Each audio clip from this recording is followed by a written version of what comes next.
북한 그 똘똘한 2,300만 북한 국민들에게 너 힘으로 벌어서 먹으라 하는 자유만 하고 요건을 만들어줘서 해외에 나갔다 들어갔다 하면 돈을 들여갔으면 들여고 나가갔으면 마음대로 하라고 자유만 주면 고난의 행군 당시에 300만이 굶어 죽었는데 제가 눈물 나게 여기서 뼈저리게 느낀 거는 북조선에도 이 남조선처럼 그 자유를 줬으면 300만이 아니라 3명도 굶어 죽지 않았다는 겁니다.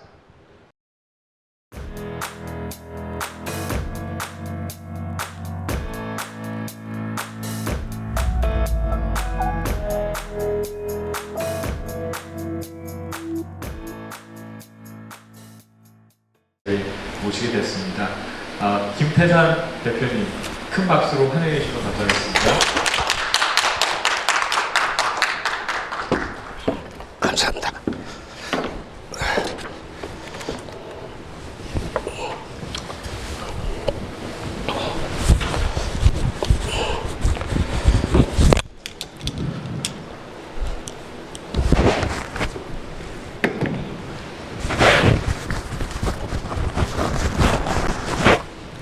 안녕하십니까.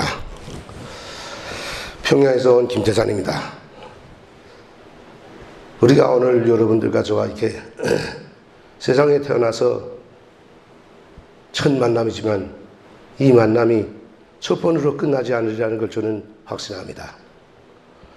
지금 한반도에 돌아가는 정세, 전 세계적으로 돌아가는 정세를 판단해 보게 되면 남북한, 특히 북한에서 큰 대변혁이 일어나고 그 폭풍에 휩쓸려서 대한민국에서도 이제 큰 변혁이 일어나고 한반도는 다시 한번 큰 대여동을 통해서 거듭나게 될 시기가 닥쳐왔다는 걸 저는 직감하고 오늘 이 자리에 섰습니다.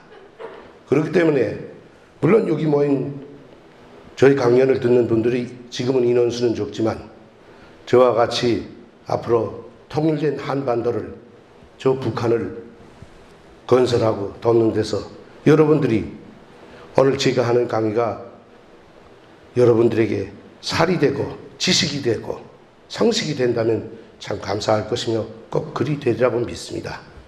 우리가 오늘 여기 와서 제가 강의나 한마디 하고 만남으로써 끝난다면 이건 아무 의미도 없는 것입니다. 여러분들은 오늘 이제 여기 나왔던 저 김성국 교수나 우정창 같은 남한의 분들하고 강의한 것과는 저하고는 차이가 많습니다. 제가 강의를 잘한다는 게 아닙니다. 강의는 저는 할 줄도 모르고, 그러나 평양 사람이, 북한 사람이 여기 와서 여러분들과 한반도의 정세를 논하고 대한민국의 정세를 논한다는 자체를 허술히 봐서는 안 됩니다.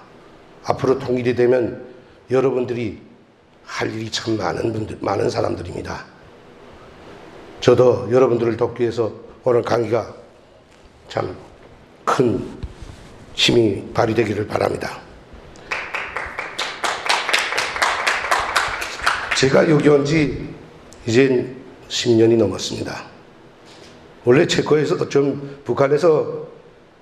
북한 최고의 인민경제대학이라는 당 경제간부 양성기관을 졸업하고 북한 내각 경호산하에서 북한의 상품들을 수출하고 원료자재를 수입에다가 북한 국민들을 입히고 먹이고 신기고 쓰고 일반 생활에 필요한 모든 경공업 제품들을 생산해서 공급하던 경제일꾼이었습니다. 그러던 제가, 물론 북한에서는 저는 먹고 사는 게 걱정이 없던 사람입니다. 그런데 왜 여기 왔는가? 제가 80년대, 70년대 말에 대학을 졸업하고 사회에 나가서 경제활동을 하는 과정에 북한이라는 나라는 1970년대 말부터 1980년대 초 들어서면서 경제가 계속 급속히 하락하기 시작하는데 대한민국, 이 남조선이라는 나라는 날이 갈수록 승승장구하는 거예요. 어떻게 아는가? 북한 사람들은 울타리에 갇혀 있으니까 모르는데 저는 무역일꾼이니까 해마다, 매달마다 전 세계 뭐 특히나 이제 동유럽을 비롯해서 동남아, 유럽 나라들을 돌아다니면서 우리 것을 팔고 수입을 하면서 전 세계적인 박람회 무역 상품 전람회들을 보다 나니까니 대한민국 사람들을 자주 접하고 대한민국 상품들을 자주 접하는 겁니다. 그런데 상품 박람회는 봄철 박람회도 있고 브루노 봄철 박람회, 여름철 박람회, 가을철 박람회 계절별로 계속 있어요. 봄에 나가서 남조선 상품 보고 봄에 나가서 남조선 관들을 본거하고 여름이 다르고 가을이 다르고 그 다음에가 계속 다른 거야. 달라도 어느 정도가 다른 게 아니라 눈이 팍팍 띄게 대한민국 남조선 경제는 계속 승승장구하는 거예요. 근데 우리 북한은 날이 갈수록 국제사회에 들고 나갈 상품이 없어지는 거예요. 경제가 하락하니까 돈이 없어지니까 원료자재를 수입하지 못하고 공장이 돌아가지 못하고 전기가 부족해서 공장을 돌리지 못하니까 생산품이 부족해서 국민들을 의식주마저 자급자족을 못한 형편에 내다 팔 게 없는 거예요. 그래도 뭔가 선진기술을 배우느라고 매 계절마다 국제적인 상품 전람회, 박람회들을 나가보게 되면 대한민국 사람들 자체가 달라지는 거예요. 작년에 왔던 사람들보다 올해 나온 사람들이 키도 더 크고 더 멀끔하고 더 잘생기고 점점 사람이 달라져요. 왜? 잘 먹고 자유로우니까 사람들이 스트레스가 없고 건강해지는 거예요. 근데 우리는 달라요. 가지고 나간 상품도 없고 전람회장을 쌀만한 돈도 없어서 전람회장 사지도 못하고 전람회 내놓은 상품도 없고 사람도 해마다 좋게 가고. 근데 남조선은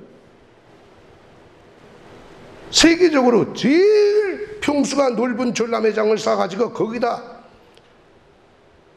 70년대 초만 해도 남조선에서 나온 상품이 뭐가 나왔는지 압니까?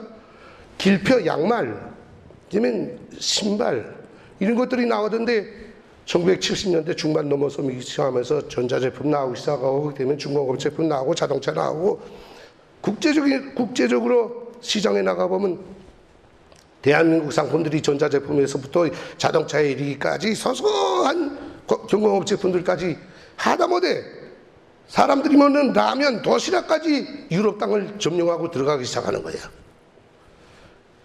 그래서 저는 경제가로서 대학에서 자본주의 경제, 사회주의 경제, 우월성과 부패성을 다 배운 사람인데 사회주의 경제가 박정희가 건설하는 이 자본주의 시장 경제보다 참 우월하다고 생각했던 사람인데 왜?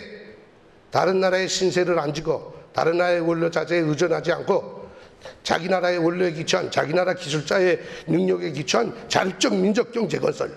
다른 나라가 아무리 경제 파동을 겪어도 자기 나라 원조, 자기 나라 기술, 자기 나라 동력에 의해서 건설된 경제니까 절대로 파동에 휩쓸리지 않는. 다른 나라는 공황 10년에 한 번, 5년에 한 번, 3년에 한 번 공황에 휩쓸릴 때마다 사회주의 북한은 공황에 휩쓸리지 않는 매우 우월한 경제 체제라고 우리는 알고 있었는데 어떻게 이 사회주의 체제는 경제가 계속 하락하고 자본주의 경제는 계속 올라가는가? 이게 웃음이 들었어요. 95년도, 96년도 초에 말레이시아 대사관 나가 있으면서 그때 남조선에서 그 말레이시아 쿠알라룸푸르에 가면 쌍둥이 빌딩 쭉 올라선 거 있어요. 그 하나는 그때 남조선에서 와서 건설하고 하나는 미국이 건설해 줬어요. 북한이 건설도 최고인 줄 알았는데 야, 이건 남조선이라는 나라가 건설도 최고네 하고 느꼈고 그때 느낀 게 대한민국은 1945년 8월 15일 날에 한반도가 똑같이 해방돼 가지고 대한민국 남조선에는 뭐가 남았습니까? 아무것도 남은 게 없었어요. 발전소가 없어서 전기도 없었고 지하자원도 없었고 지하자원이 없다나니까 채취공업도 발전되지 않았고 그렇다나니까 거기서 뭐 중공업도 경공업도 아무것도 일본 아이들은 대한민국에다 남겨놓고 간 것이 없어요. 대한민국은 철저히 농업국가로서 남조선에서 쌀 생산하고 소 키워가지고 일본으로 뺏어가던 지역이었습니다. 그런데 북한이라는 나라는 보세요. 지금도 전 세계에 자랑하는 지하 광물들이 가득 들어있잖아요. 지하 자원 많지. 일제로부터 물려받은 경제 토대 빵빵했지. 그 첫 번째가 전력. 수풍발전소, 허천강 발전소, 장진강 발전소. 그때 당시 북한이 썩어 나머리 많지. 전력이 썩어 남아서 남조선에 낸 게 주됐습니다. 그 다음에 북한이 일제로부터 물려받은 게 뭡니까? 채취공업, 말하자면 땅속에서 철광석, 금, 석, 단, 은, 별하별 광물들을 다 탄광 채취공업이 발전됐잖아요. 그 다음에 뭡니까? 강철공업.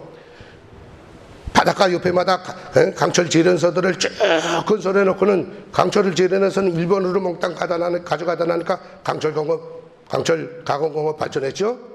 그 다음에 비료공장으로부터 비누공장, 군수공업으로부터 비롯해서 화학공업, 경공업, 일본으로부터 물려받은 게 그때 당시로는 나무한 기술이었지만 경제 미천은 토대는 든든했다 이거예요.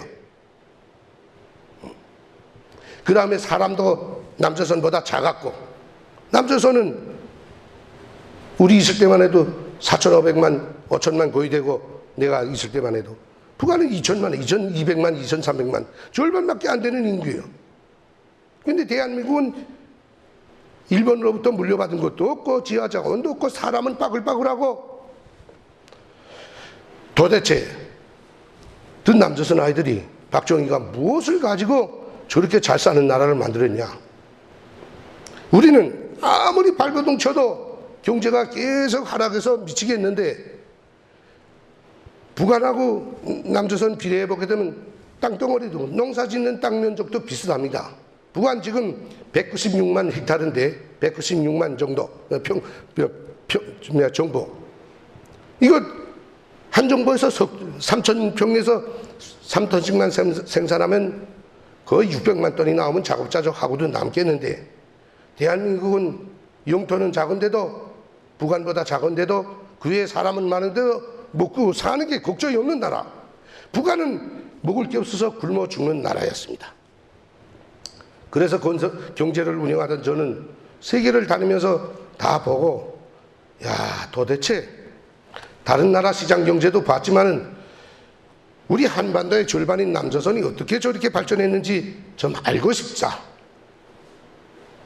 우리 북조선 사람들이 저 남조선 사람들보다 뭐 생활력에서나 뭐 두뇌를 보나 좀 그렇게 떨어지는 사람들 같지는 않은데 이렇게 한쪽은 같은 날 해방돼서 계속 올라가고 한쪽은 왜 조금 올라가는 척 하다가 하강선을 긋냐. 도대체 그 이유가 뭐냐, 원인이 어디에 있느냐. 그것을 고민하다가 제가 여기 오기 전에는 2000년대 북한 역사상 최초로 저기 앉아 계시는 어린 아가씨들 같은 20대 10대 후반 고등중학교를 졸업한 날 18살에서부터 22살까지 어린 아가씨들 한 200여 명을 이끌고 체코로 나갔습니다. 체코 나가서 신발 공장 2개, 가방 공장 하나, 그다음에 옷 공장 2개, 부직포 생산 공장 하나 이렇게 잡아갖고 합병 공장을 하면서 외화벌이를 하기 시작했어요. 그래서 외화벌이를 하면서 계속 대한민국에 대해서 의심을 가지다가 2002년도에 아니다. 나는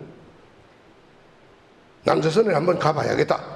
가서 도대체 이놈들이 원유도 안 나오고 철광석도 없고 아무것도 없는데 어떻게 저렇게 발전했는지 나는 가봐야 이 의문을 풀리겠다 해서 가족을 이끌고 비행기를 타고 비자도 없이 인천공항으로 날아들었습니다.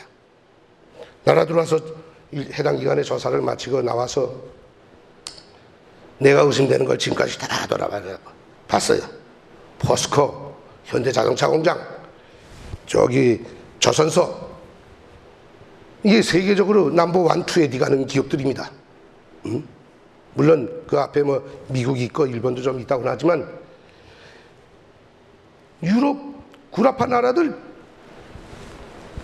산업 발전의 100년 역사를 대한민국이라는 남조선이라는 사람들은 그 자본 점에야 유럽 나라들, 영국이요, 프랑스요, 뭐 이스파니아요, 미국이요, 일본이요, 다 다른 나라 침략해서 다른 나라에 있는 원료 자원들을 싼 값에 약탈하고 거기 노동력을 싼 값에 약탈해다가 경제를 100년 동안 이끈 게 저 대영 제국이고 프랑스이고 미국이고 일본인데, 저 도대체 남조선은 뭐 침략해서 침략국을 식민지를 가지고 있는 나라도 아니고 오히려 일본한테 많이 뛰어있긴 나라인데 어떻게 이렇게 발전했냐? 어떻게 유럽 나라들 사람들의 그 머리를 따라 앞섰냐? 풀 수 없는 숙제였어요. 여러분들은 여기서 겪어봤으니까 아시지만 보지 못한 사람은 알 수가 없잖아요. 근데 북한에 사는 김일성, 김정일은 계속 남조선은 인간이 살지 못할, 사람 못 살 생지역이라고 계속 선전하는데, 우리가 밖에 나가보면 남조선 사람들은 그렇지 않은데 이게 도대체 뭐냐 하고 봤어요. 와서 보니까 하나만 이야기합시다. 여러분 여기 앉은 분들이 몇 명 되지는 않았지만 여러분들 나라 이 대한민국이 1년에 원유를, 대한민국 땅에서는 원유 한 방울도 안 나오는데 원유를 몇 톤을 수입에다 가공해 버리는지 압니까? 아무리 서울대생이라도 젊은 분야가 아니기 때문에 이거 모를 겁니다. 1년에 대한민국이 1억 20만 톤 내지 1억 3천만 톤, 1억 2천만 ton 내지 1억 3천만 ton을 들여와요. 1년에. 그러면 하루 365일에 하루에 몇 톤 들여오냐?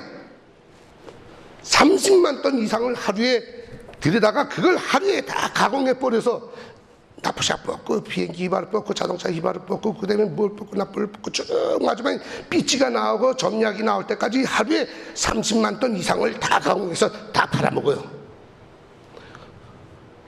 북한이 1년에 원유를 몇 톤 수입하는지 압니까?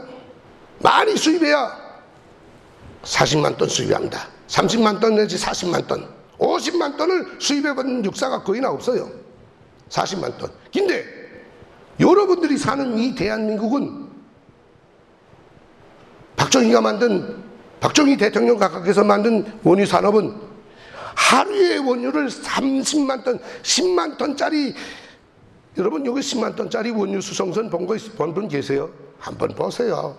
뭐 배가 아닙니다. 그거는 그거를 석대를 바다에다 띄워놓고 거기서 석유관을 통해서는 하루에 30만 톤을 다 가공해서 다.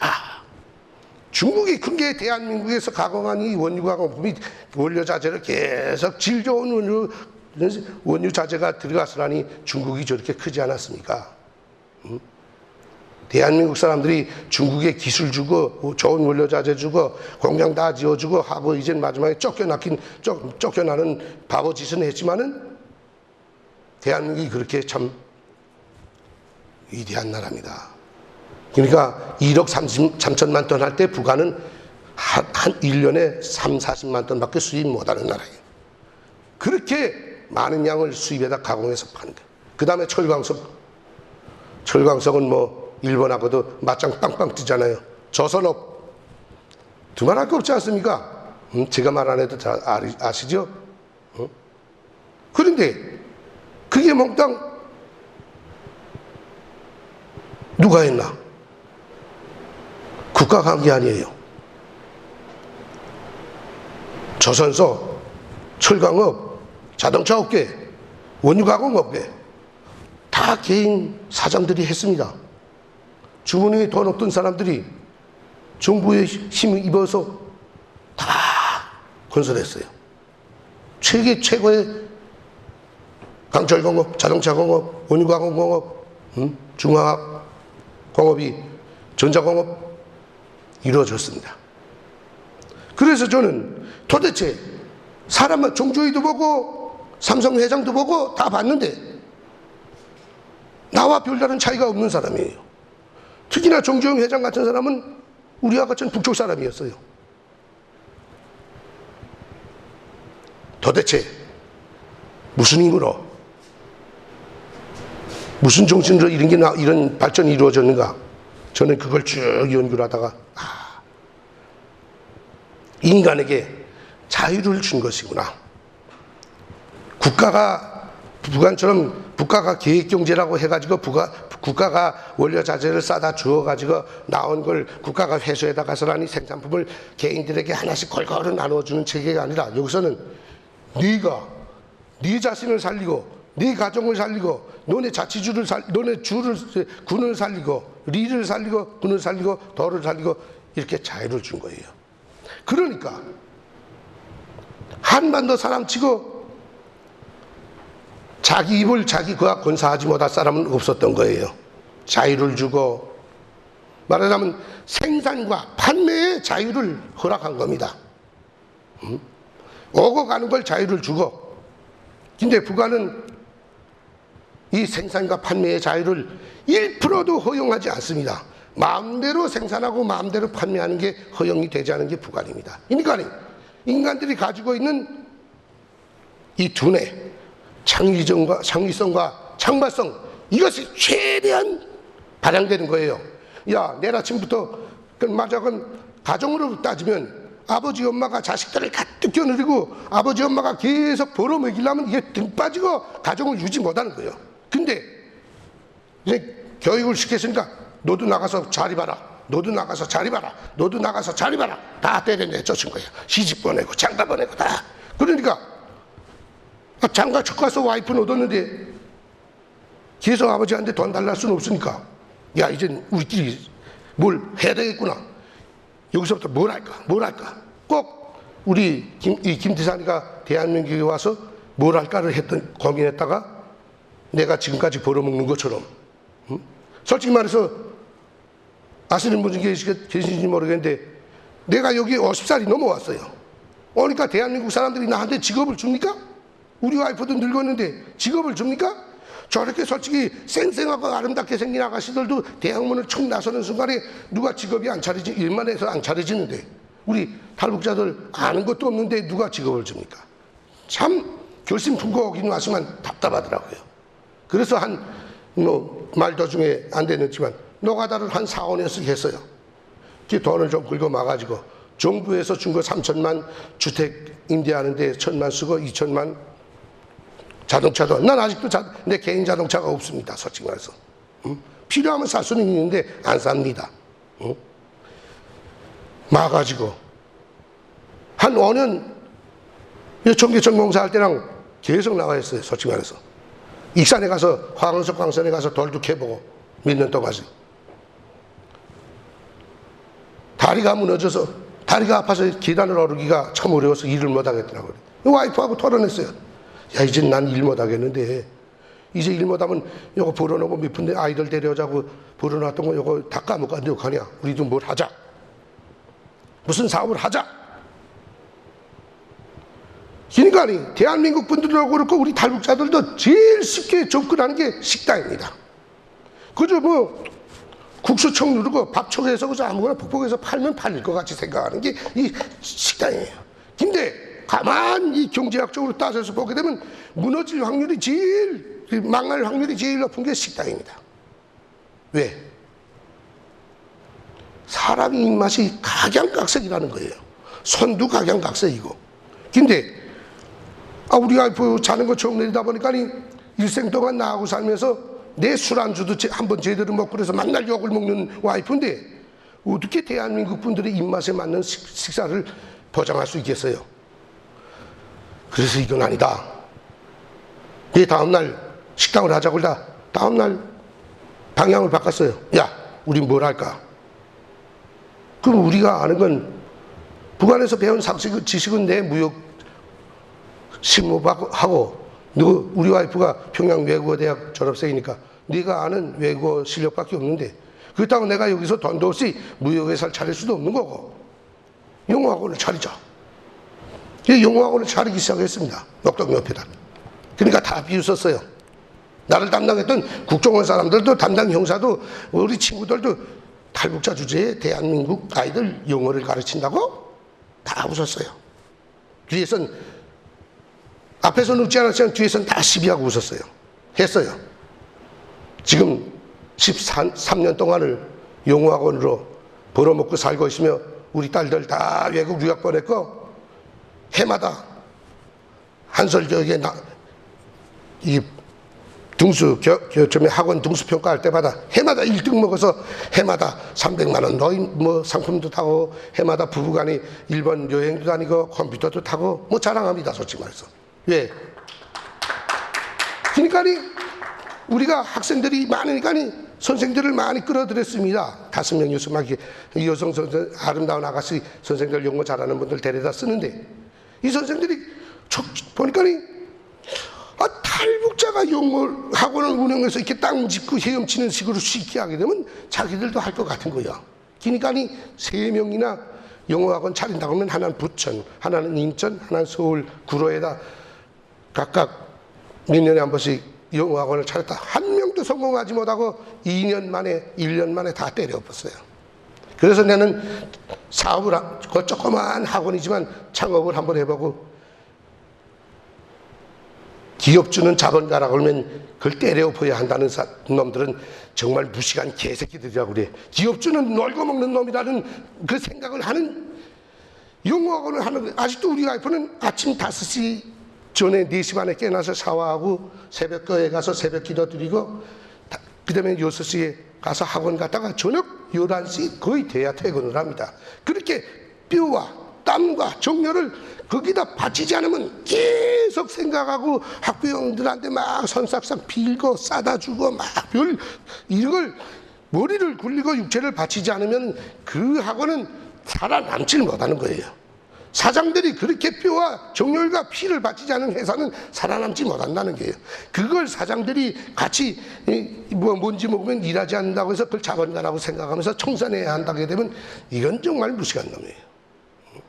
말이 비뚤어져서 이렇게 했는데 보세요. 우리가 이렇게 할 만큼 대한민국이 정부가 여러분들에게 자유 준 게요. 북한과 같이 전 국민을 국가 틀 안에 전체주의 틀 안에다 잡아놓고서 억제한 게 아니라 자유를 준 거 아니. 대한민국 3천만 4천만 전체가 자기 먹기 위한 자기 운동은 자기가 하는 거예요. 지금도 우리 막내 딸이 외국 유학 나갔다가 데려들이다 지금 시험 쳐서 고려대에서 이제 3학년인데 1푼도 나는 주지 못하게 합니다. 1푼도. 한 달에 교재비요 뭐 요거만 딱 주게 하고 그게 용돈은 일주 주지 말라. 몽땅 나가서 아르바이트해서 PC방에 가서 아르바이트해서 다 자기가 벌어서 쓰게 만들어버려요. 예. 그렇게 자립적으로 벌어서 쓰도록 만들어주니까 얼마든지 하는 거예요. 물론 그 시간에 공부를 좀 더 하면 좋겠지만 사람이 여기에 지식만 들어가지고는 사람이 돼야지. 우선 머릿속에 지식을 잡아요. 그 전에 능력을 잡아요. 그 전에 인간이 먼저 돼야 되는 게야. 인간이 먼저 되지 않으면 아무리 여기에 최고의 지식에 뭐 IQ가 200이 넘는 그런 두뇌를 가졌다고 해도 인간이 되고 인간 자립정신이 없으면 그걸 활용 못하면 필요 없는 인간이 돼버리고 만 거예요. 그래서 저는 제 딸, 막내 딸이지만 귀하지만 무조건 자지 말고 하루에 몇 시간밖에 4-5시간 자고 나가서 아르바이트 여기저기 해서 네가 벌어서 네가 번 돈만큼 쓰라. 자기가 벌어서 써봐야 그 돈이 얼마나 귀한 줄을 알고 절약도 하는 것이지 남이 준 돈으로 모든 것을 할 때는 안 된다. 대한민국에 대한민국에 왜 신용불량자가 많은지 아느냐? 자기가 벌어서 자기가 번 돈으로 기업을 차려서 끝까지 해내려고 하지 않고 국가에서 대출이라는 걸 해주고 막 이렇게 버준 돈으로 그저 공짜로 생긴 돈으로 하다 나니까 거기에다 돈이 아까운 줄 모르고 피와 땀을 쏟지 않기 때문에 이 빚쟁이가 300만이나 넘는다는 겁니다. 대한민국에. 신용불량자. 우리 학원 버스 운전수도 대대로 3명을 가라는데 3명 다 신용불량자가 돼서 돈을 그 계좌에다 넣어주지 못하고 몽땅 현금으로 해서 몰래씩 이렇게 줘야 되는 거예요. 그런 사람들이에요. 그런데 대한민국은 어쨌든 박정희 시대 때부터 이승만 시대 때부터 국민에게 생산의 자유와 판매의 자유, 활동의 자유, 언론의 자유 이걸 주었기 때문에 대한민국이 그만큼 발전했다는 걸 저는 깨달았습니다. 첫째로 자유다. 인간에게 자유를 주면 북한 사람들에게도 그래서 저는 우리 탈북자들이 말합니다. 쌀을 주지 말고 자유를 주도록 노력을 하고 인권을 논해야 된다는 겁니다. 여러분들이 어려울 때 자꾸 쌀이나 갖다 주고 하게 되면 일할까요? 공짜로 쌀이 들어오니까 일 안 합니다. 그 다음에 두 번째, 영도자의 리더십. 어떤 사람들은 오늘은 탈북자가 바라본 대한민국이라는 이 논제를 가지고 강의하게 되어 있으니까 제가 하고픈 소리를 합니다. 저는 북한에서 영도자를 두 사람을 지내봤고, 다른 나라에 나가 대사관들도 나가고 무역활동을 하면서 나가보면서 다른 나라의 지도자들도 많이 겪어봤고, 대한민국에 와서도 영도자들, 지도자들 이승만 시대 때부터 지금 문재인 시대 때까지 19대 대통령인가까지 쭉 겪어보면서 저는 이승만, 박정희 대통령을 존경합니다. 왜? 나보고 나쁘다고 하세요. 자기 생각대로 평정하는 거니까. 해가 여기 있지만은 보는 사람이 어디에 있어서 보는 거에 따라 해가 서쪽에 있을 수도 있고 동쪽에 있을 수도 있고, 또 동쪽에서 바라보면 해가 서쪽에 있을 수도 있고, 보는 각도와 생각하는 차이점에 따라서 모든 평가는 달라지니까 나는 그러나 당당하게 말합니다. 이승만, 박정희 대통령은 위대한 사람이다. 왜? 이승만 대통령이 없었으면 대한민국이 일어서지 못한다는 걸 뼈저리게 느꼈습니다. 이승만 대통령이 김일성이 러시아 소련을 등에 쥐고 박헌영하고 작당을 해서 대한민국과 합쳐가지고 공산정치 일국 하나의 한반도에 하나의 정부를 수립하자고 막 그렇게 김구를 올려서 내보내고 박헌영이 막 끌어들이고 막 이렇게 대한민국의 공산당을 막 늘리고 막 할 때 이승만 대통령은 단독 정부를 3월 1일 날 수립해버린 거예요. 그러니까 김일성이는 할 수 없이 대한민국에 주던 전기마저 잘라버리고 9월 9일 날에 북조선 북조선 인민위원회를 조직하게 됩니다. 그렇게 해서 대한민국을 이승만 대통령이 첫 번째로 건졌고, 두 번째로 6.25 전쟁 당시에 이승만 대통령 없었으면 지금 이 자리도 없습니다. 여러분들도 없을 수 있고 나도 이 자리에 없습니다. 이런 우리의 오늘의 행복이 없습니다. 오늘의 자유가. 왜? 그때 북조선 군대는 낙동강을 넘어서 부산 뒷산에 내려가서 내일이면 내일 동국명령만 최고사령부에서 떨어지게 되면 저기 저 빠글빠글하는 것들 몽땅 저 부산 앞바에다 남해에다 처욕했구나 하고 막 울면서 술 한잔 먹고 있었다고 그래요.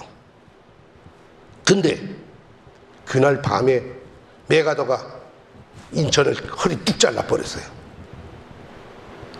북한으로부터 나와야 할 탄약, 식량 몽땅 허리가 뚝 잘려버렸어요. 허리 막아버렸으니까 남쪽에 나온 인민군대는 포위된 거나 같아요. 어디가 살아남을 수가 없어요. 왜? 후방 공급도 다 끊겼지. 탄약 공급이 안 되지 하니까 살아남지 못하게 됐어요. 그러니까 그날 저녁에 그 다음날 아침에 후퇴명령이 내리지 않았습니까? 그러니까 부산 앞바다를 빤히 내려다보던 인민군대가 그걸 놔두고 퇴각을 해서 산을 타고서 몽땅 북한으로 후퇴에 들어갔어요. 그때 이승만이 인천에 세운 메가더 동상 봤죠? 여러분들 지금 좌파들은 그게 너무 눈에 식어서 그걸 없애겠다고 거기다 밧줄을 걸고 그러는데, 이승만 대통령이 그때 미국의 자기 친구들의 인맥을 다 동원해서 너희 정말 이제 다 되는데 그렇게 맥 놓고 있겠냐 계속 침을 놔서 끝내 대한민국을 구해내지 않았습니까? 그러던 사람들을 여러분들의 선배들은 그 이승만 대통령 목에다 밧줄을 걸어서 생매장 시켜버리고 해외로 내쫓고 말았습니다. 이건 한반도 역사에, 대한민국의 역사에 씻을 수 없는 참 오점입니다. 그 후에 박정희 대통령이 들어서 이 가난하던 대한민국 남조선을 일궈 세우기 위해서 참 그렇게 리더십을 발휘한 수령은 아직까지 저는 보질 못했습니다. 솔직히 말해서. 저는 여기 와서 무슨 대한민국에 와서 침을 맞은 것도 없고 돈을 받은 것도 없습니다. 솔직히. 오히려 이 문재인 정권 하에서 이런 말을 하면 내가 목숨이 위태롭다는 것도 알면서도 저는 당당하는 이유가 북한이 한심하게 됐기 때문에 이제 통일이 되고 저 북한이 무너지면 대한민국의 좋은 것들을 나는 본따서 그대로 가서 북한의 경제도 대한민국식으로 건설해야 되고 정치도 대한민국식으로, 교회도 대한민국식으로, 교육도 대한민국식으로, 헌법도 대한민국식으로, 노동운동도 대한민국식으로, 군대도 대한민국식으로 만들어야 되겠지 않겠는가. 무엇이 좋겠냐. 그래서 나는 계속 지금 경제, 정치, 군사, 문화, 교육, 종교 이것을 계속 연구를 하고 있습니다. 근데 경제만은 나는 옳다, 이거다. 북한 그 똘똘한 2300만 북한 국민들에게 너 힘으로 벌어서 먹으라 하는 자유만 하고 여권을 만들어줘서 해외에 나갔다 들어갔다 하면 돈을 들여갔으면 들여고 나가갔으면 마음대로 하라고 자유만 주면 고난의 행군 당시에 300만이 굶어 죽었는데 제가 눈물 나게 여기서 뼈저리게 느낀 거는 북조선에도 이 남조선처럼 그 자유를 줬으면 300만이 아니라 3명도 굶어 죽지 않았다는 겁니다. 머리가 이렇게 빠글빠글 북조선 아이들 핵폭탄 만들고 수소탄 만들고 미국하고 맞짱 뜰 정도로 머리 빠글빠글 돌리는 아이들이 그거 벌어먹으라면 그건 자기 혼자 제2권사 하나 못할까요? 내가 내 가족 하나 못 벌어먹일까요? 할 수 있지 않습니까? 자유를, 개를 잊지 않으면 짐승을 잊지 않습니까? 자유를 주면 주인이 모기를 주지 않아도 개도 어디 가서라니 남의 것도 뺏어 먹고 주워도 먹고 뭐 똥도 주워 먹고 해서 개는 삽니다. 그러나 목줄을 딱 매놓으면 주인이 주지 않으면 굶어 개도 죽습니다. 북한 주민들은 목줄을 매놓은 개와 같다는 거예요. 이제 그 목줄을 툭 끊어버리고 여권도 주고 자유를 툭 주고 너네 가서 살고픈 데서 가서 살고 마음대로 생산해서 마음대로 하라. 그러나 법은 지키고 세금은 바쳐야 된다라고 하게 되면 얼마든지 3년 안에 작업자족 할 수 있는, 농사를 작업자족 할 수 있는 토대가 구축된 나라입니다. 그래서 나는 경제는 박정희식이다. 박정희식 경제 새마을 운동 기하고 수출 주도에 왜 북한에 있는 지하자원 땅땅 파서 수출 주도에 경제 구성해서 달러를 많이 벌어가지고 원료자재 사다가 하게 되면 얼마든지 대한민국의 경제력도 좀 도움을 받으면서 하면 얼마든지 빠른 시일 내에 잘 살 수 있겠다. 이것은 장담합니다. 그 다음에 북한의 정치, 지금은 완전 독재 정치거든요. 사람이 마음을 펴고 살 수가 없어요. 응? 감시, 미행, 체포, 투옥, 재판 없는 총살, 정치범 수용소 영원히 감금, 전 가족 해쳐가지고 사방으로 전국 각지로 추방. 이것이 북한의 70년 현실입니다. 오늘도. 여러분 그런 데서 한번 살아봤어요? 박정희 시기를 독재라고 하는 사람들, 이제 훗날 우리 탈북자들이 그 사람들 명단은 다 작성해서 솔직히 다 긁어서 데려다가 저 북한의 그 여덕 수용소 같은 데다 잡아놓고 지금 김정일이 김일성이가 했던 그대로 먹이면서 그대로 노동시키면서 이것이 너희가 박정희 때 독재하고 비춰서 맞는가 한번 보라고 그때는 현실 교육을 시키려고 합니다. 현실 교육을 그때 그렇게 해서 자백하고 인정 똑바로 하면 나가서 가족하고 살라고 내보내고 너희는 북조선 사람들을 독재 사회에서 살도록 동조한 놈이기 때문에 용서를 안 한다고 하고 처리할 겁니다. 우리가 솔직히 말합니다. 나 이 말했다고 날 죽여도 좋아요. 난. 그러나 내가 여기 와서 하나님께서 나를 데려올 때 무슨 뜻이 있어서 데려왔다는 건 난 느낍니다. 경제는 대한민국식으로 대한민국에서 돈 달라는 게 아닙니다. 우리 여기 하는 방식만 가져가겠다. 자유만 주면 얼마든지 된다는 거. 그 다음에 정치는 저 독재를 없애고 대한민국식 자유민주주의를 할까 말까 하고 지금 연구를 하는데 아닙니다. 이게 북조선식 정치도 나쁘고 대한민국식 정치도 나쁘다는 걸 내가 뼈저리게 느꼈어요. 왜? 정치가, 정치 일꾼, 대통령에서부터 국회의원까지 정치가, 장관, 정치가를 양성하는 학교가 없어. 대한민국에 어디 다른 나라에. 정치가가 되려면 정치라는 게 뭡니까? 사람들의 마음을 읽어가지고 사람들이 마음에 들게 그들을 조직 동원해가지고 국가가 발전하도록, 국가가 아주 잘 발전하도록 후대 교육을 하고 국민 교양을 하는 게 이 정치가들의 임무인데, 대한민국의 정치가들 자체가 교육이 안 된 아이들이야. 우선 기초 과학기술, 무슨 기초 고등교육마저도 이 주먹 휘두르라고 공부 바로 안 한 데다가 인간의 인성교육마저 바로 안 된 아이들이, 말하자면 사회에 대한 불만을 가지고 간방이나 드나들던 아들이 들어가는 게 이 정치판이다 이거지. 대한민국이 교도소에 드나든 죄인들은 어디 가면 잘 받아주지 않고 직업에서 받아주지 않는데, 이 국회에만 들어가려면 이 감옥 갔던 놈 새끼들이 마음대로 들어갈 수 있는 게 국회예요. 응? 돈만 있으면 들어가.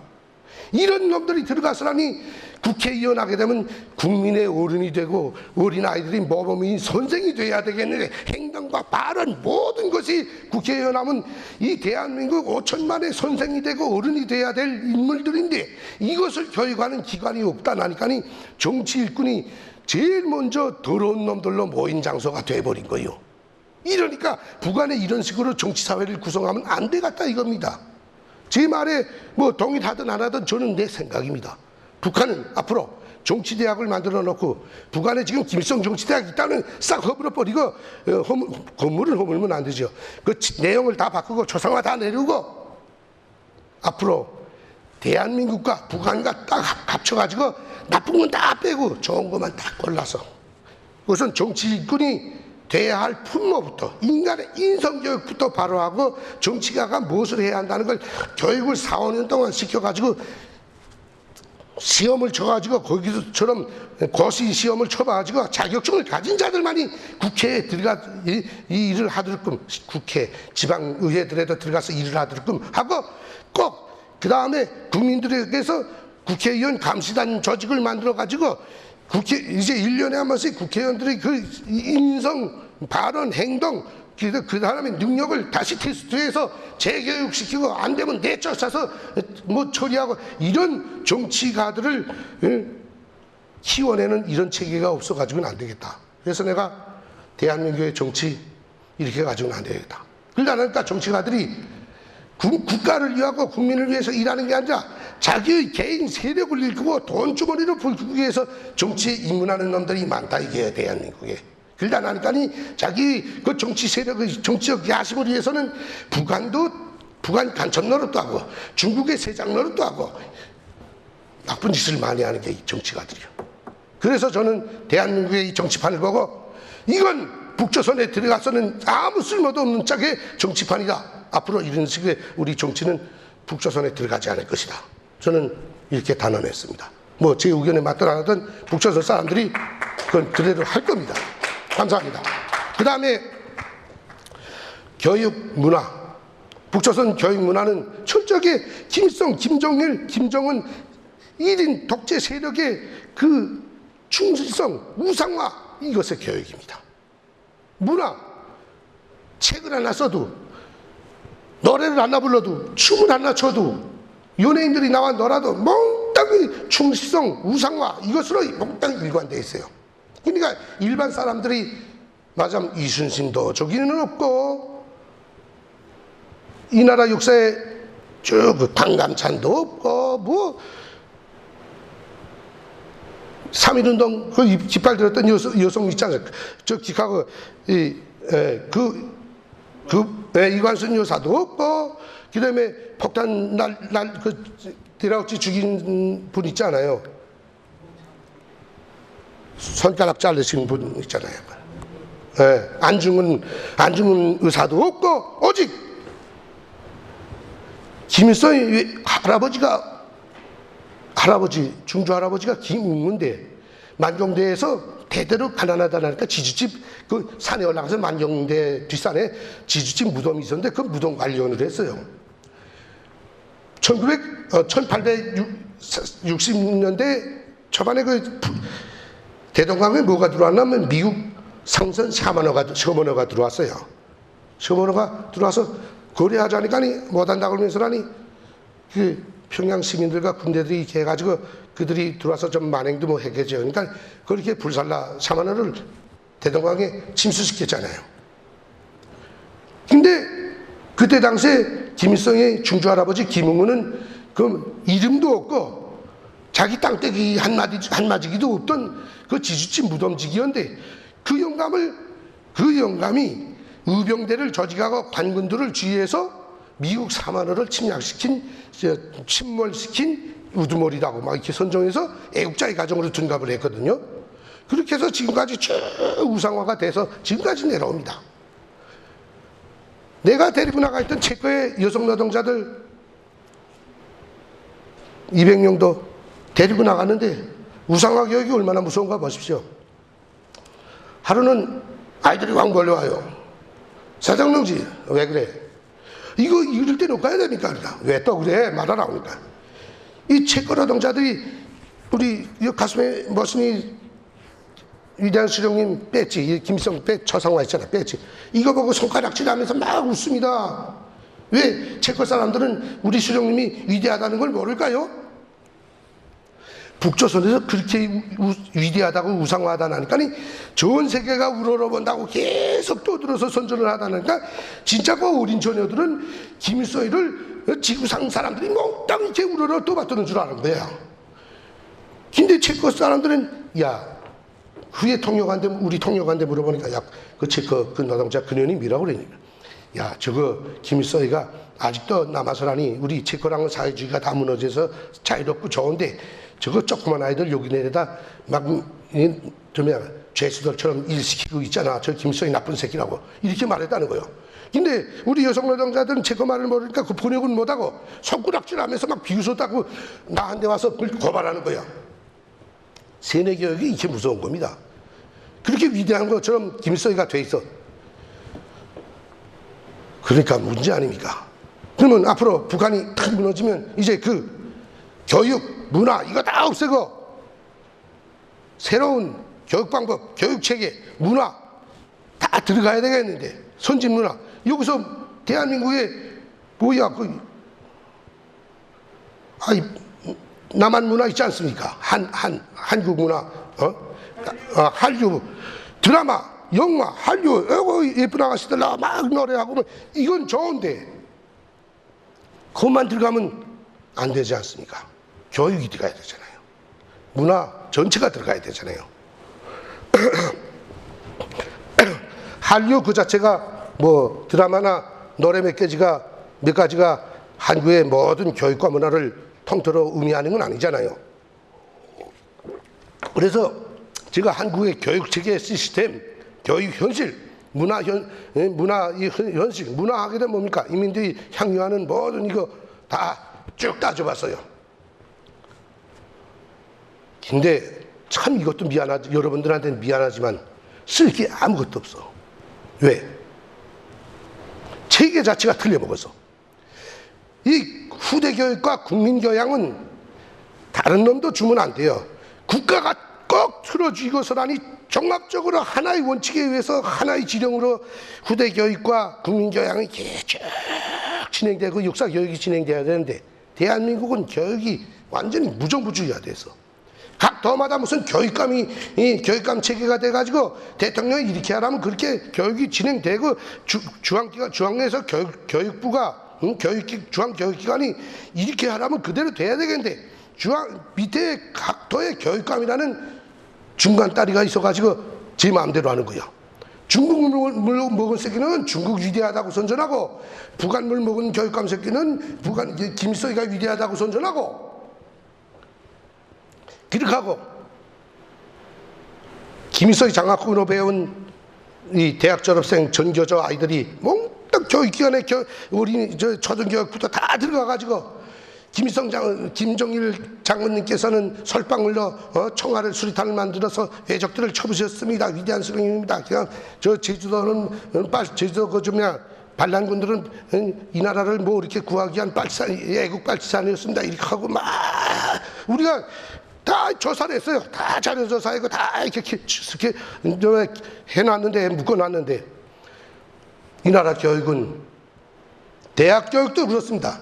그런 좌파 교육을 받은 아이들이 대학 교수로 들어가 앉아가지고 자기 후대들은 몽땅 정북, 친북으로 교육하고 자빠졌으며 그걸 따라가지 않는 자기 제자는 학점을 주지 않는다고 해서 할 수 없이 우리 탈북자들마저도 이 한국에 가서 좌파 교수들이 자리 잡은 데 들어가서는 몽땅 김대중이 노무현이 그 햇볕 정책을 우상화하고 있거든. 이런 게 교육에서 이해가면 안 되는 게야. 국가는 역사 교육에서부터 물론 뭐 수학 교육, 그 다음에 무슨 교육 이름 뭐 과학 기술 교육은 그건 뭐 개별적으로 뭐 할 수도 있겠다. 더 좋은 걸 가져다. 그러나 국어 교육, 도덕 교육, 특히나 역사 교육 같은 건 국가가 유일적으로 국가 미래의 발전에 꼭 들어맞게 틀을 짜가지고 그대로 내리매기는 이런 교육을 유일적인 교육을 실시해야 하는 겁니다. 그래서 자라나는 어린아이들부터 우리나라는 위대하다, 우리나라에는 위대한 영웅들이 많다, 우리나라는 정말 세계 최고의 나라이다, 이런 걸 머릿속에 인식하고 사대주의, 그다음에 누구를 추종하는 이따울 생각을 가지지 못하게 하고, 그 다음에 문화사업, 예술 문화사업 이거 잘해가지고 책을 쓰는 것도 물론 자유민주 사회니까 뭐 여자하고 키스하고 뭐 벌거벗고 노는 것도 책에 쓸 수 있어요. 그러나 작가, 예술인들이 국가적인 지도를 받으면서 앞으로 자기 나라 국민들과 어린이들을 건전하고 건실한 국민으로 키우고 선진 국민으로 되도록 교육을 해야 되는데 그게 대한민국에는 안 된 거예요.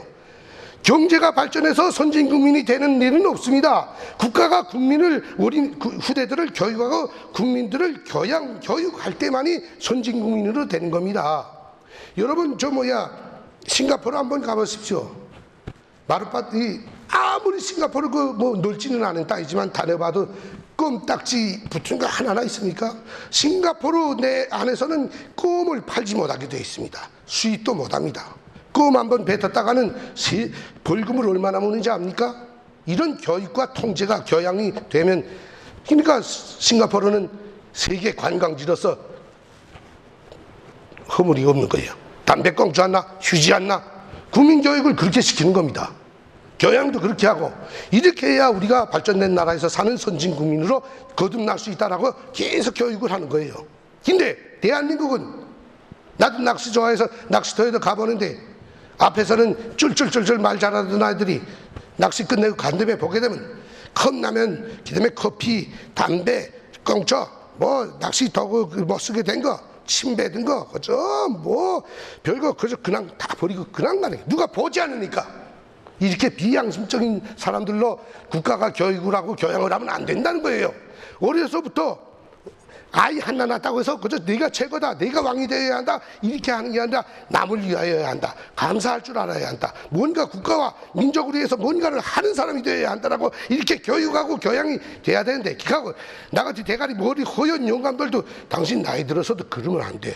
어린 아이들 앞에서 선생이 되고 어른 구실을 해야 돼. 나이 먹었다고 꾀깨 고기나 하고 떽떽거리고 어디 가서 침 마음대로 받고 막 이따 담배 꽁쳐버리고 그러면 안 됩니다라고 방송, 책, 연예인들이 나와서 드라마 하는 데서도 이런 것이 돼가지고 작품에서도 그런 것을 비판하고 교육하는 이런 시스템이 돼 있어야 된다는 거야.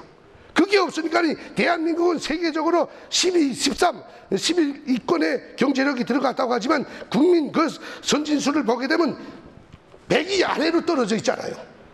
내가 보면 100위도 안 된다고 봐, 솔직히. 응? 돈 많으면 남을 깔볼 줄이나 하고, 돈 많으면 다른 나라에 나가서 다른 나라 못 사는 나라 여자는 내가 돈이 많으니까 저 여자는 내가 마음대로 해먹을 수 있다고 생각하는 이런 더러운 이 두뇌만 가진 사람들이 많단 말이에요, 솔직히 말해서. 이러면 되겠어요? 아니잖아요. 돈 많은 신사는 신사다워야 합니다. 또 중국 아이들 보십시오. 갑자기 절부가 대단하니까 어떻게 더럽게 놉니까? 외국에 나가서 저 유럽의 그 국제관광지에 가서 헐딱 벗고 그 분수에 가서 수영하는 것들도 있고, 발 담그고 발 씻는 것도 있고, 침택택 받고 오줌 싸는 것도 있고, 우리가 이 똥 되는 만큼 더 나은 것 같습니까? 똥대는보다 못한 사람들이 적지 않게 많다는 게 대한민국에. 여러분들한테 이게 옳으냐 아니냐는 묻지 않겠습니다. 왜? 내 생각은 내가 10년 이상 동안을 보고서 관찰하고 느낀 거니까. 그래서 나는 북한에서도 들어가서 교육도 대한민국식을 본받으면 안 되겠구나. 북한의 독재 교육, 우상화 교육 그것도 없어야 되겠구나. 아니다. 이거 교육도 좋은 방법을 어디 가서 좀 연구를 또 해야 되겠다고 생각을 합니다. 제 생각입니다. 그 다음에 세 번째.